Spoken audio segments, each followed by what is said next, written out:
Roda versus Rowename, sino po ba talaga ang totoong may malasakit kay Rina? Yan po ang ating topic guys.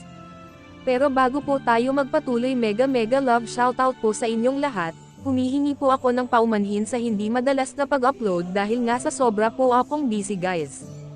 Charot, nagbush-busyhan ang lola nyo. So ito na po guys, ang ating topic ay sino nga po ba ang totoong may malasakit kay Rina?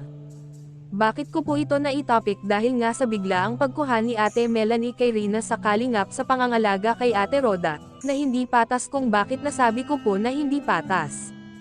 Dahil kinuha ni Ate Melanie sa hindi niya sariling kalooban bilang isang ina yung masabi nating lukso ng dugo ang nagtulak para kunin niya si Rina. Hindi masama na kunin niya si Rina dahil siya naman po talaga ang biological mother ni Rina. Pero sa ginagawa niya, nakinuha niya si Rina sa kalingap dahil may taong nag-uutos sa kanya. Para makuha si Rina, masasabi kong talagang hindi patas dahil matapos na sobrang paghihirap ng Team Kalingap para lang umayos at gumaling si Rina, ay biglang nalang kinuha dahil sa mga taong hindi naghirap kay Rina. Naging wala kang utang na loob sa Kalingap, Ate Melanie, dahil nagpadala ka sa mga pangako ng mga wakwak. Sa tinagal-tagal ni Rina sa Kalingap, di mo naisip na kung walang Kalingap hindi makikilala nila ang anak mo. Kung walang Kalingap hanggang ngayon hindi mo makakausap ng maayos ang anak mo. Hindi mo kayang tumbasan ang paghihirap ni Ate Roda sa anak mo. Kung talagang mahal mo ang anak mong si Rina, sana noon mo pa ginagawa ng paraan para gumaling siya. Ngayon, sino nga ba ang totoong tunay na may malasakit kay Rina? Yung mga taong kailan mo lang nakilala o itong Team Kalingap na subok na sa pagtulong sa anak mo? Sinayang mo ang magandang kinabukasan ng anak mo, Ate Melanie. Maayos na si Rina sa poder ng Team Kalingap. Para ikaw na rin nag-alis ng magandang kinabukasan ng anak mo, Ate Melanie. Kaya sana hindi ka nagkakamali sa padalos-dalos mong desisyon.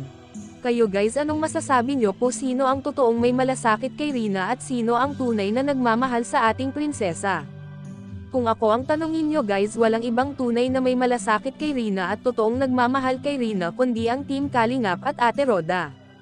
Mulat sa poll ng My Vlog, si Rina ni Kalingap Rab ay nakatutok na talaga ako bagamat hindi pa ako nagre-reaction noon.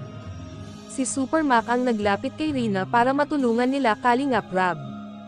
Talagang may mga wakwak talaga sa mga beneficiary nila Kalingap Rab. Tulad na lang kay Ate Mylene noon na talagang marami ang mga nag-sponsor sa kanya dahil nga sa naawa ito kay Ate Mylene.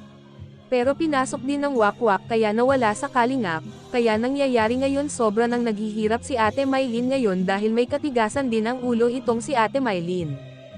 Sana lang hindi din maranasan ni Rina ang sinapit ng mga dating beneficiary ng Kalingap na naghihirap na ngayon.